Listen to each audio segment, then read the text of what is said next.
اللهم بارك على محمد وعلى آل محمد كما باركت على إبراهيم وعلى آل إبراهيم إنك حميد مجيد.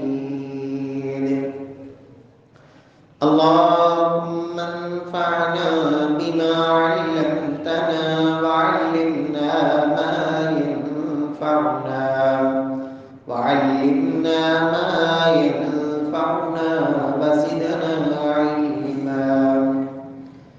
أعوذ بالله السميع العليم من الشيطان الرجيم من همزه ونفخه ونفسه. بسم الله الرحمن الرحيم.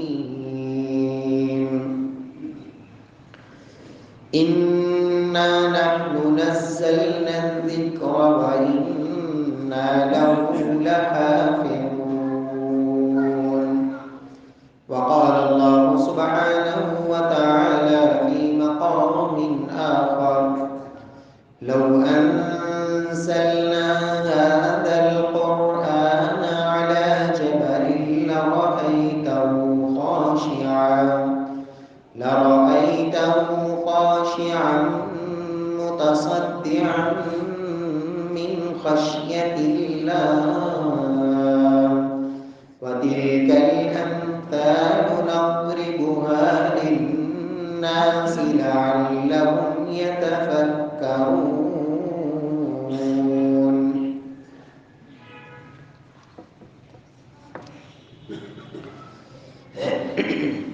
معزز سامعین کرام، محترم بھائیوں، بزرگوں، دوستوں، معززات ماؤں اور بہنوں، قرآن مجید اللہ سبحانہ و تعالیٰ کی نازل کردہ آسمانی کتابوں میں سے وہ واحد کتاب ہے کہ جس کی حفاظت کا ذمہ خود رب العالمین نے لیا کہ قیامت تک دنیا کفر اس کے خلاف زور لگاتی رہے گی. قرآن مجید جو رب العالمین کا وہ معجزہ ہے کہ نبی کائنات صلی اللہ علیہ وسلم جب اس کی تلاوت فرمایا کرتے، بڑے بڑے کافروں کے سرغنے، اسلام کے دشمن لوگوں کی نظروں سے چھپ کر رات کی تاریکی میں آ کے قرآن سننے پر مجبور ہوتے، لیکن دل سے مان لینا، قبول کر لینا، اسلام لے آنا، یہ سعادت اسے ہی ملتی ہے جس کے مقدر میں رب نے لکھی ہو. یہودی اور اس دور کے عیسائی اور مشرکین مکہ قرآن مجید کے خلاف انہوں نے طرح طرح کے حربے استعمال کیے. کبھی اس قرآن کو کسی شاعر کا کلام کہا، پھر خود ہی سوچنے پر مجبور ہوئے کہ شاعروں کی شاعری تو ایسی نہیں ہوتی.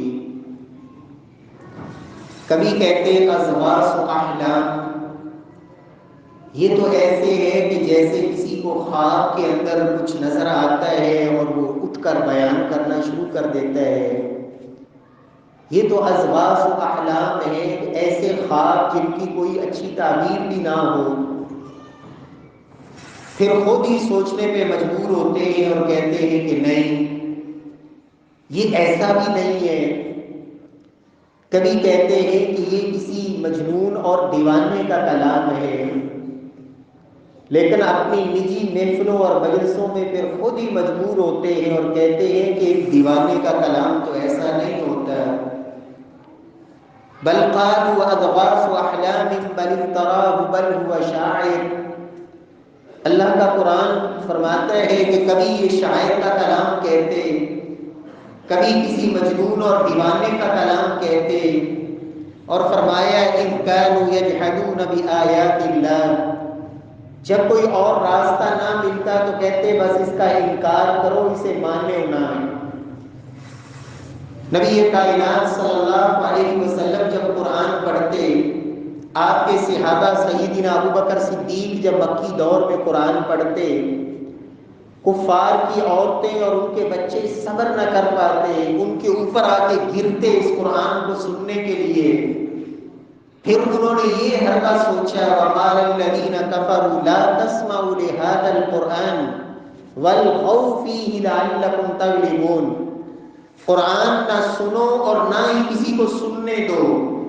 وَالْغَوْا فِيهِ، جب قرآن پڑھا جائے تو خوب شور و غل کرو، سیٹیاں بجاؤ، آوازیں کسو، شور کرو، لعلکم تغلبون، تاکہ قرآن کی آواز دب جائے اور تمہاری آواز اونچی ہو، لوگوں کے کانوں میں اس قرآن کی آواز نہ پڑے۔ اللہ نے فرمایا اذا قرئ القرآن فاستمعوا له وانصتوا لعلکم ترحمون، ایمان والو جب قرآن پڑھا جائے تو غور سے سنو، خاموشی سے اور پوری توجہ سے اس قرآن کو سنو۔ کافر شور کرتے تھے، سیٹیاں بجاتے تھے، تالیاں بجاتے، فرمایا ایمان والوں تم نے غور سے سننا ہے، لعلکم ترحمون، تاکہ تمہارے اوپر اللہ کی طرف سے رحمتوں کا نزول ہو۔ پیارے بھائیوں، قرآن مجید اللہ سبحانہ و تعالیٰ کا وہ نور ہے، وہ نور ہدایت کہ جسے رب العالمین نے لوگوں کو اندھیروں اور تاریکیوں سے نکالنے کا اللہ نے ذریعہ بنایا۔ بزدلوں کو رب العالمین نے اس قرآن کی وجہ سے جرأت مند اور بہادر اور دلیر بنایا۔ بتوں کے پجاری، اپنے ہاتھوں سے بت تراشنے والے اور ان کے سامنے سجدہ ریز ہونے والے، جب انہوں نے اس قرآن کو سینے سے لگایا تو رب العالمین نے پھر انہیں وہ بلندیاں عطا کی کہ کیسر و کسریٰ کی حکومتیں ان کے سامنے سرنگوں ہوئی۔ رب العالمین نے وہ کیسر و کسریٰ کے خزانے ان کے قدموں میں ڈھیر کر دیے۔ کب؟ جب انہوں نے اس قرآن سے تعلق جوڑا، اس قرآن کو سینے سے لگایا۔ سیدنا مغیرہ بن شعبہ رضی اللہ تعالی عنہ، ان کے وہ الفاظ جب ایرانی کمانڈر نے کہا تھا کہ مغیرہ یہ پھٹی پرانی تلواریں، یہ پھٹے ٹانکیوں میں لپٹی ہوئی تلواریں، یہ ہمارے کیا مقابلہ کریں گی؟ کہا اس تلوار کے اوپر والی ٹانکیوں کو مت دیکھو، یہ دیکھو کہ اس تلوار کی دھار کتنی تیز ہے۔ کہا یہ فیصلہ میدان میں ہوگا، یا تو اسلام قبول کر لو ہدایت پا جاؤ گے، یا پھر جزیہ دے کے ہماری ماتحتی قبول کرو، وگرنہ ہمارے اور تمہارے درمیان یہ تلواریں فیصلہ کریں گی۔ اس کمانڈر نے پوچھا عرب اتنے بہادر تو نہیں تھے، یہ جرأت اور بہادری کیسے آئی؟ سیدنا مغیرہ بن شعبہ نے جواب دیا تھا کہ اللہ نے ہمیں ایک نبی عطا کیا، آخر الزمان پیغمبر جناب محمد مصطفیٰ صلی اللہ علیہ وسلم، اور اس پر اللہ نے جو کتاب اتاری قرآن حکیم کی شکل میں، اس قرآن نے ہمیں یہ سبق دیا ہے کہ مسلمانوں یہ زمین اللہ کی زمین ہے، اس پہ جینا ہے تو اللہ کے دین کو غالب کر کے جینا ہے، یا پھر اس دنیا سے جانا ہے، جام شہادت نوش کرنی ہے۔ اللہ نے تمہارے لیے جنت اور وہ اس سے بھی عظیم مرتبہ اور مقام ہے جو رب نے تمہارے لیے رکھا ہے۔ اس قرآن کی وجہ سے ہمارے اندر یہ جرأت اور بہادری آئی۔ پیارے بھائیوں، امت مسلمہ پستیوں کا شکار کیوں ہے؟ امت مسلمہ قوت ہونے کے باوجود، طاقت اور وسائل ہونے کے باوجود بزدلی کا شکار کیوں ہے؟ سبب یہی ہے کہ اللہ کے قرآن سے تعلق کمزور ہو گیا۔ رب کے قرآن سے جب تعلق کمزور پڑا، پھر کافروں کو موقع ملا، دنیا کو جرأت ہوئی کبھی جناب محمد مصطفیٰ صلی اللہ علیہ وسلم کی ذات اطہر پہ حملے، کبھی اللہ کی کتاب مقدس قرآن حکیم کے خلاف مختلف طرح کے حربے، اس کی توہین والے وہ انداز۔ میرے پیارے بھائیوں، ضرورت اس بات کی ہے کہ ہم پڑھ کے اللہ کے قرآن کی طرف، رب کے قرآن کو سینے سے لگائیں، اس سے تعلق کو اور مضبوط کریں، اس لیے کہ یہ رب کا نور ہے۔ یا ایھا الناس قد جاءکم برہان من ربکم وانزلنا الیکم نورا مبینا۔ لوگوں، یہ سب سے بڑی پاور والی چیز، سب سے بڑی قوت اور طاقت والی یہ دلیل اللہ نے تمہیں عطا کی ہے قرآن کی شکل میں۔ وَأَنزَلْنَا إِلَيْكُمْ نُورًا مُبِينًا، رب نے یہ نور جو واضح روشن نور ہے، رب نے یہ تمہیں عطا کیا ہے۔ يُرِيدُونَ لِيُطْفِئُوا نُورَ اللَّهِ بِأَفْوَاهِهِمْ وَاللَّهُ مُتِمُّ نُورِهِ۔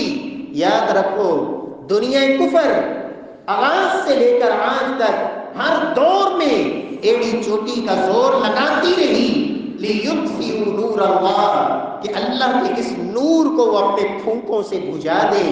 وَاللَّهُ يَأْبَى اللَّهُ إِلَّا أَن يُتِمَّ نُورَهُ، اللہ رب العزت انکار کرتے ہیں اس بات کا، رب اس نور کو کبھی بجھنے نہیں دیں گے، قیامت تک رب نے اس نور اور روشنی کو رب نے باقی رکھنا ہے۔ یا ایھا الناس قد جاءتکم موعظۃ من ربکم وشفاء لما فی الصدور وہدی ورحمۃ للمؤمنین۔ لوگوں، یہ اللہ کا قرآن یہ نصیحت بھی ہے، یہ ہدایت بھی ہے، یہ رحمت بھی ہے، یہ شفا بھی ہے تمہارے دلوں کے لیے، تمہاری روحانی جسمانی بیماریوں کے لیے۔ شفاء لما فی الصدور، اللہ نے اسے شفا بنا کے بھیجا ہے۔ پیارے بھائیوں، رب کا یہ وہ عظیم معجزہ ہے۔ قل لئن اجتمعت الانس والجن الا ان یأتوا بمثل هذا القرآن لا يأتون بمثله ولو كان بعضهم لبعض ظہیرا۔ اللہ فرماتے ہیں، لوگوں، میں نے یہ جو قرآن حکیم یہ معجزہ اتارا ہے، قل لئن اجتمعت الانس والجن، دنیا کے اندر بسنے والے تمام جن و انس جمع ہو جائیں، پھر اس قرآن جیسی ایک صورت لانا چاہیں، لا یأتون بمثلی، ایک صورت بھی اس قرآن جیسی وہ لا نہیں سکتے۔ سارے مل جائیں، ایک دوسرے کے مددگار بن جائیں۔ میرے پیارے بھائیوں، جب دنیا کفر اس قرآن جیسا کلام پیش کرنے سے عاجز، بے بس، تو پھر وہ کئی حربے اختیار کرتے ہیں، مسلمانوں کے ایمان پہ وہ وار کرتے ہیں اور ان کے جذبات کو للکارتے ہیں۔ کس لیے؟ اس لیے کہ مسلمانوں کے اندر وہ اتحاد اتفاق ہے نہیں، وہ غیرت ایمانی موجود نہیں، وہ جذبات موجود نہیں کہ جو اللہ کے قرآن کے دفاع کے لیے، جناب محمد مصطفیٰ صلی اللہ علیہ وسلم کی ذات اطہر کے دفاع کے لیے، دنیا میں بسنے والے مظلوم اور مقہور اور بے بس اور لاچار مسلمانوں کی مدد کے لیے، جو مسلمانوں کو جناب محمد مصطفیٰ صلی اللہ علیہ وسلم نے تعلیم دی تھی۔ لوگوں، دنیا میں بسنے والے تمام مسلمان ایک جسد واحد کی طرح ہوا کرتے ہیں، ایک جسم کی مانند ہوا کرتے ہیں۔ اگر کسی ایک جسم کے حصے میں تکلیف ہو، پورا جسم بے چین ہوتا ہے۔ جسم کا دوسرے حصے یہ نہیں کہتے مجھے کیا ہے، یہ تو فلاں حصے میں تکلیف ہے۔ فرمایا، لوگوں، مسلمان تو ایسے ہوا کرتے تھے، وَاعْتَصِمُوا بِحَبْلِ اللَّهِ جَمِيعًا وَلَا تَفَرَّقُوا، اللہ نے راستہ ایک دیا تھا، اتفاق اور اتحاد کا۔ آج دنیا اپنی اپنی مسندیں، اپنے اپنے مفادات، اپنا اپنا طمع، اپنی اپنی لالچ، دنیا کے مفادات کے پیچھے ایسے قرآن سے دور ہوئے اور فرقوں میں ایسے بٹے۔ کوئی دعوت دیتا ہے کسی چیز کی طرف، اور میرے پیارے بھائیوں، آج بھی اگر امت مسلمہ اگر کسی چیز پر متحد ہو سکتی ہے تو وَاعْتَصِمُوا بِحَبْلِ اللَّهِ جَمِيعًا وَلَا تَفَرَّقُوا، وہ صرف اور صرف میرے اللہ کا واحد کلام قرآن ہے جس پہ امت مسلمہ متفق ہو سکتی ہے۔ اور رب کے قرآن نے کہا تھا وَلَا تَنَازَعُوا فَتَفْشَلُوا وَتَذْهَبَ رِيحُكُمْ اور ایمان والو جب آپس میں اختلافات میں پڑ جاؤ گے، آپس میں تفرقوں میں بٹ جاؤ گے، تذہب ریحکم، تمہاری قوت بکھر جائے گی، دشمن تمہارے اوپر پھر حملہ آور ہوں گے، دشمن تمہارے اوپر غالب آئیں گے۔ کب؟ جب فرقوں میں بٹو گے، جب قرآن سے دور ہوگے۔ اللہ نے تو حل دے دیا تھا، فَإِن تَنَازَعْتُمْ فِي شَيْءٍ فَرُدُّوهُ إِلَى اللَّهِ وَالرَّسُولِ، لوگوں جو بھی اختلاف مٹانا چاہتے ہو راستہ ایک ہے، اپنے جمیع اختلافات اللہ کے قرآن پہ پیش کرو، محمد مصطفیٰ صلی اللہ علیہ وسلم کی سنت پہ پیش کرو، تمہارے اختلافات ختم ہو جائیں گے۔ اور یہی اتفاق اور اتحاد ایک امت مسلمہ کے اندر جو قوت تھی، جب یہ قوت پارا پارا ہو گئی، پھر مسلمانوں کے اندر جب آپس میں اتفاق اور اتحاد نہ رہا، پھر اللہ کے رسول کی وہ پشین گوئیاں کائنات کے امام نے فرمایا تھا، لوگوں قیامت کے قریب لوگ مسلمانوں کے اوپر ایسے ٹوٹیں گے جس طرح بھوکے ایک کھانے کے پیالے پہ ٹوٹ پڑتے ہیں۔ صحابہ نے کہا یا رسول اللہ من قلت نحن یومئذ، کیا تعداد تھوڑی ہوگی، مسلمانوں کی تعداد کم ہوگی؟ فرمایا بل انتم کثیر، تعداد تو بہت زیادہ ہوگی، ولکنکم غثاء کغثاء السیل، لیکن اندر سے کھوکھلے ہوگے، ایمانی قوت نہیں ہوگی، غیرت ایمانی نہیں ہوگی۔ فرمایا اس طرح ہوگے جس طرح سمندر کی جھاگ ہوتی ہے جس کے اندر کوئی قوت اور طاقت اور پاور نہیں ہوتی۔ نبی کائنات صلی اللہ علیہ وسلم نے فرمایا تھا یہ اس وقت ہوگا حب الدنیا و کراہیت الموت، جب تمہارے دل میں دنیا کی محبت آ جائے گی، دنیا کی لالچ، دنیا کا طمع، دنیا کا مفاد، ظاہری اور وقتی فائدہ، جب تک اس کی طرف تمہاری نظریں جائیں گی اور اصل ابدی فوائد سے آنکھیں بند کر لو گے، رب کی رضا کو پیچھے کر دو گے، دنیا کی محبت اور موت سے ڈرنے لگ جاؤ گے، اس وقت پھر دنیا کفر تمہارے اوپر ایسے ٹوٹے گی۔ پیارے بھائیوں، ضرورت اس بات کی ہے کہ اللہ کے قرآن کی طرف پلٹا جائے، اللہ کے قرآن کی طرف رجوع کیا جائے۔ سیدنا فاروق اعظم رضی اللہ تعالی عنہ، اللہ کے نبی کی حدیث کے راوی، ان اللہ یرفع بهذا الكتاب اقواما ویضع به آخرین، صحیح مسلم کی روایت، فاروق اعظم روایت کرتے ہیں اللہ کے نبی نے کہا تھا اور سچ کہا تھا۔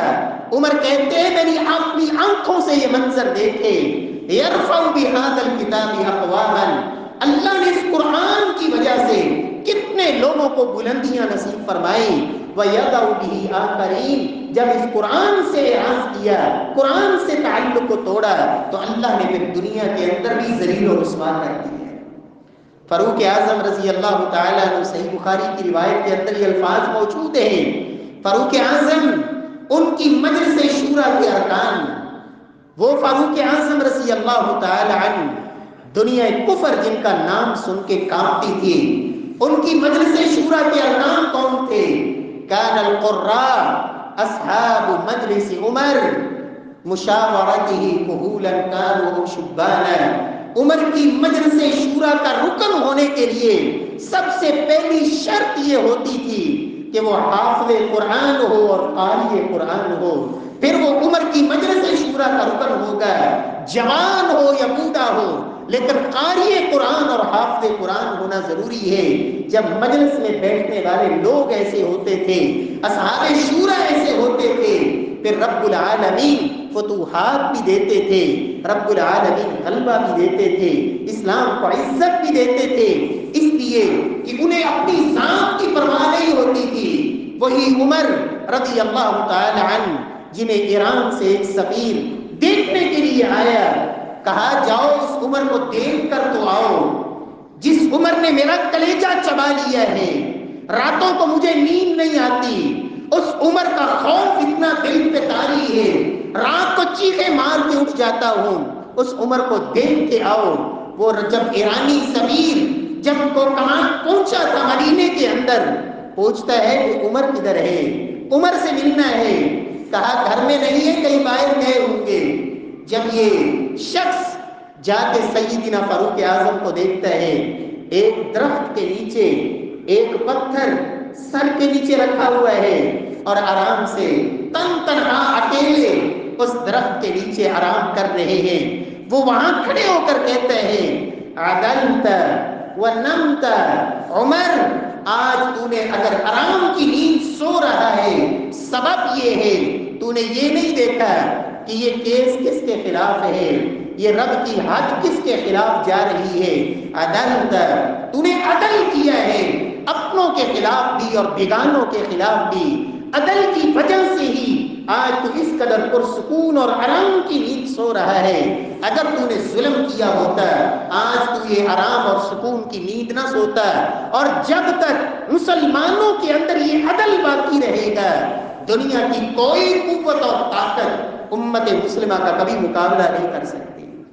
میرے پیارے بھائیوں، رب العالمین ہمیں بھی ایسی غیرت نصیب فرمائے، اللہ ایسے غیور حکمران نصیب فرمائے۔ رب العالمین امت مسلمہ کو آج مسلمان معیشت کی رٹ لگائے ہوئے غربت اور یہ خوف مارے جا رہے ہیں، سبب کیا ہے؟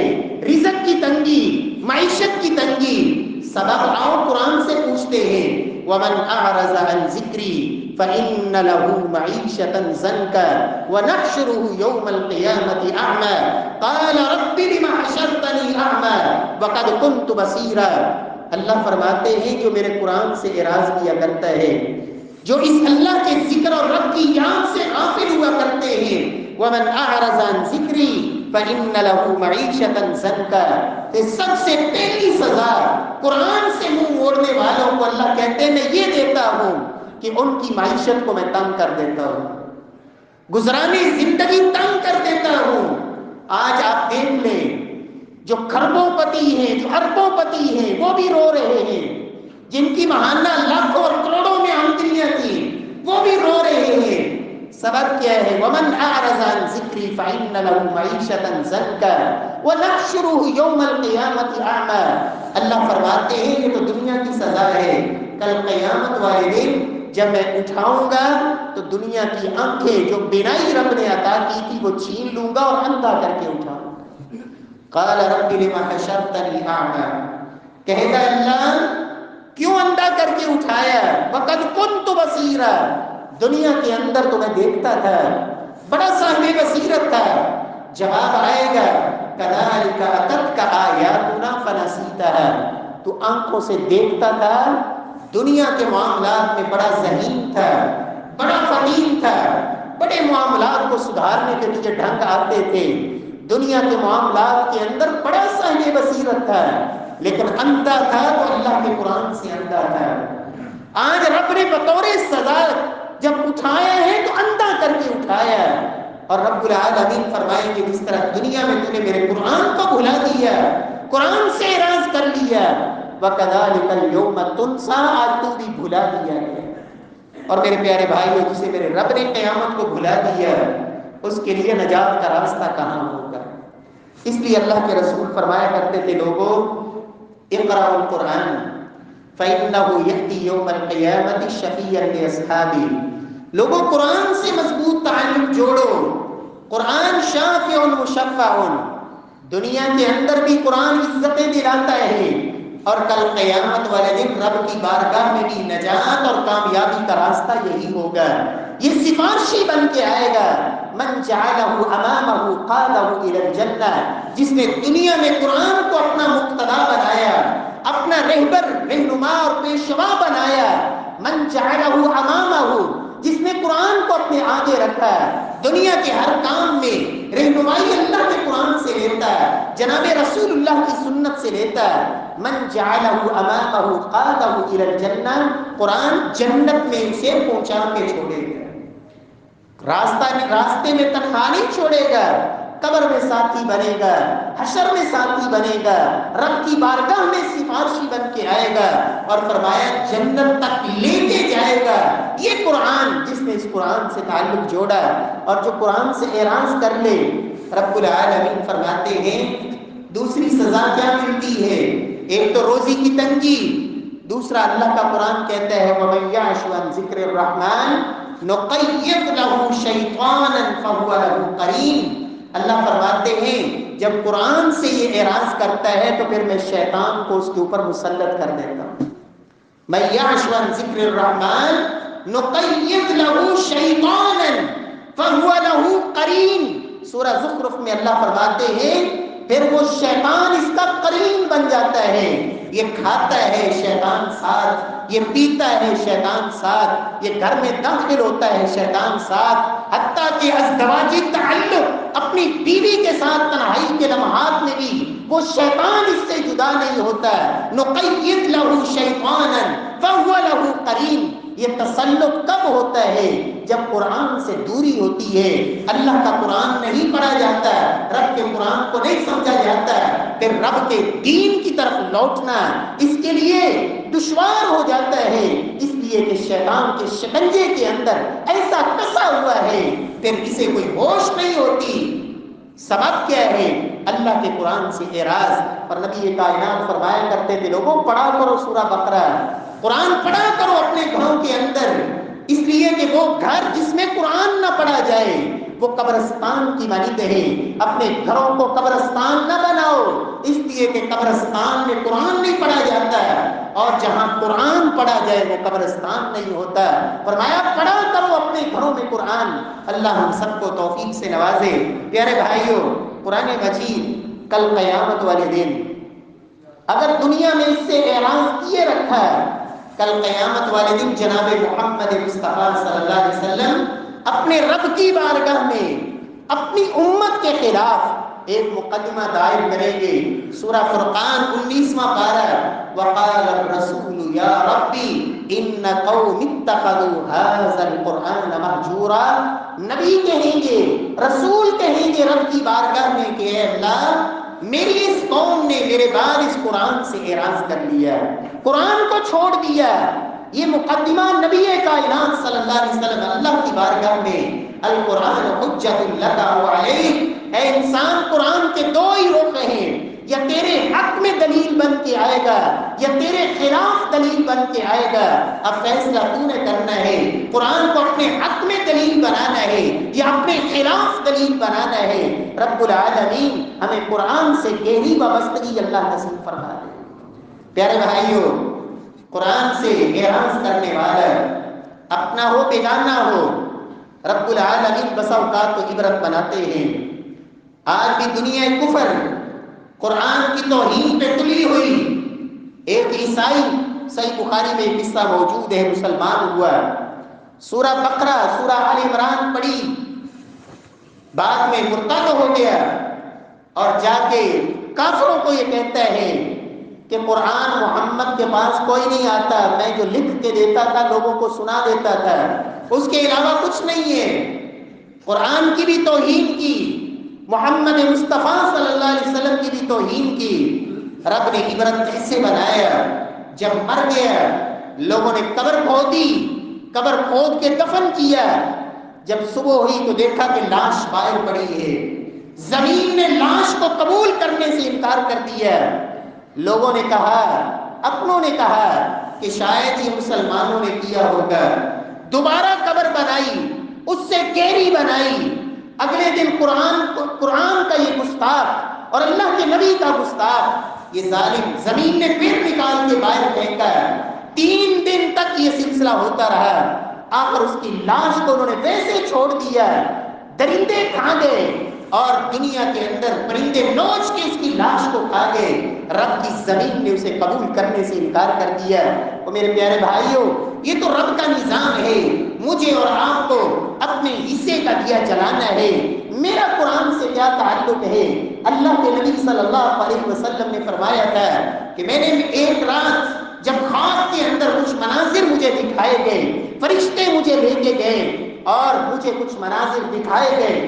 صحیح بخاری کی لمبی روایت ہے جس میں ایک منظر آپ کو یہ دکھایا گیا کہ ایک شخص لیٹا ہوا ہے اور پاس دوسرا کھڑا, ایک بہت بڑا بھاری بھرکم پتھر اس کے سر پہ مارتا ہے اور وہ سر اس کا بالکل ریت کی طرح, مٹی کی طرح کچلا جاتا ہے اور پیس دیا جاتا ہے. پتھر دور جاتا ہے, وہ پھر اٹھا کے لاتا ہے, اتنی دیر میں وہ سر دوبارہ صحیح ہو چکا ہے. آپ فرماتے ہیں مجھے بتاؤ یہ کون ہے؟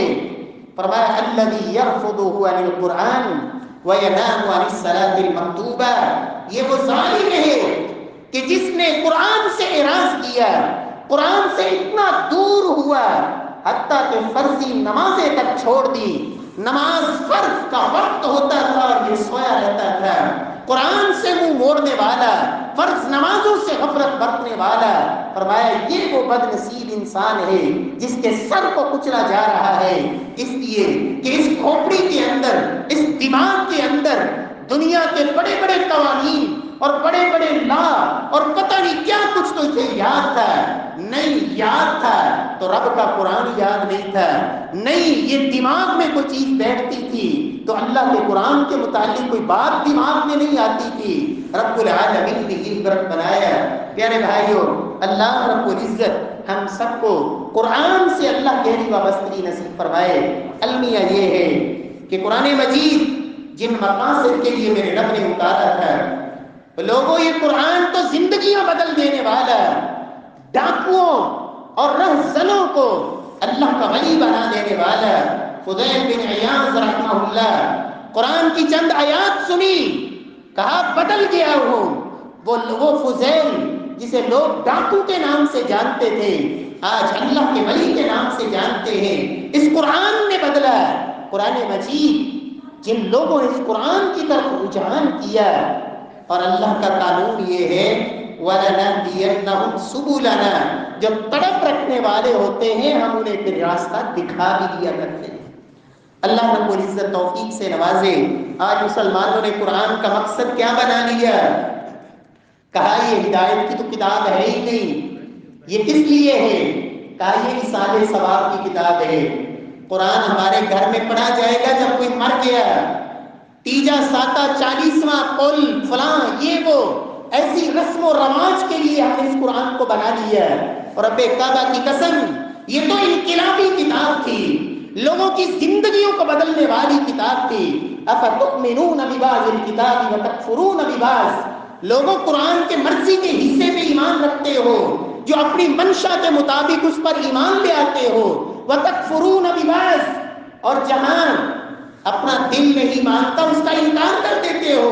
فما جزاء من يفعل ذلك منكم، اور جو ایسا کرنے والے ہوتے ہیں اللہ فرماتے ہیں اس کا بدلہ کیا ہے، اس کی سزا کیا ہے؟ خزي فی الدنیا، دنیا میں ذلت اور رسوائی، اور آخرت میں بھی دردناک عذاب۔ مرضی کا اپنا مقصد نکالنے کے لیے قرآن کو اٹھا لیا اصالِ ثواب کے لیے، اور اگلا مرحلہ ہاں جب قسم اٹھانے کی ضرورت پڑے گی تو پھر قرآن کو دیکھ لیں گے۔ قرآن قسم اٹھانے کے لیے کسی نے کہا نہیں ایک اور مقصد بھی ہے، قرآن کے تعویذ بنواؤ، گلے میں لٹکا لو، بازوؤں پہ باندھ لو، بچوں کے گلوں میں ڈال دو، بس قرآن کا یہی مقصد ہے۔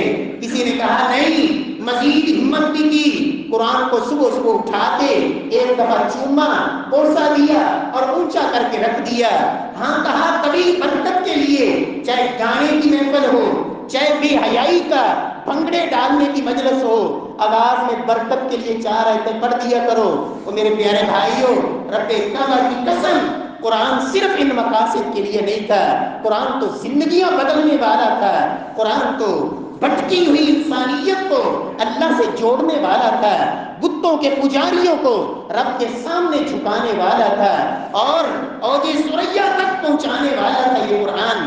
لیکن ضرورت کیا ہے کہ ہم اس قرآن کی طرف پڑھنے تو صحیح۔ کسی نے کہا قرآن بڑا مشکل ہے، خبردار سب کچھ پڑھ لو، قرآن نہیں پڑھنا، اس لیے کہ اس سے مشکل کوئی نہیں، قرآن پڑھو گے تو گمراہ ہو جاؤ گے، گمراہی قرآن کے اندر ہے، نعوذ باللہ من ذالک، وَلَقَدْ يَسَّرْنَا الْقُرْآنَ لِلذِّكْرِ فَهَلْ مِن مُدَّكِرٍ۔ کسی نے کہا بس صبح صبح قرآن کی جگہ پہ آج کل قوالی آ رہی ہے، بس سارا دن کی عبادات سے یہ 2 گھنٹے آدھا گھنٹہ گاڑی کے اندر دکان کے اندر قوالی چلا لو، بس ساری عبادات سے آپ فارغ ہو گئے۔ صبح قرآن کی تلاوت چلتی تھی، اب قوالیاں آ گئی۔ قرآن مجید کی جگہ پر کہا ایسے مصنوعی اوراد، ایسے ایسے وظیفے 5000 دفعہ یہ کلمہ پڑھو تو تمہارے لیے برکتیں ہی برکتیں ہیں۔